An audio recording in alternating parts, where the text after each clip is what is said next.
In this video, I'm going to show you how to connect MT5 to TradeZella. So the first thing you have to do here inside your dashboard, you want to go to the Add Trade button at the top left, and then here you want to click on Add New Account in the top right.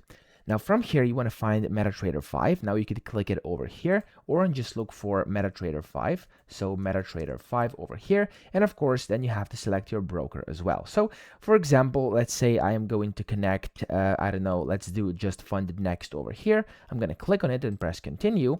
And then you have three options: file upload, add manually, which of course you can do if you want to, where you can basically upload files in here. It's going to show you how to do that, or add trades in manually. You can watch my other videos on that if you want to know how to achieve this. However, if you really want to connect MT5 to TradeZella, the, of course, most convenient way is going to be to do the auto sync. Now to do this, click on auto sync, press continue, and then here you'll be able to basically import your start date. So of course, the all records here, I'm going to just leave it at all records. Then you have to type in your server and then the login and then the investor password. So it's basically the same thing you use to actually connect your account, your broker account to MT5. You just have to type it in here. Okay, so as you can see, it says here input your server. It can be found in the login window or from your MetaTrader 5 account creation email. So basically, when you've created your account for MT5 on your broker, you'll receive a credential mail to your email, inside which there's going to be credentials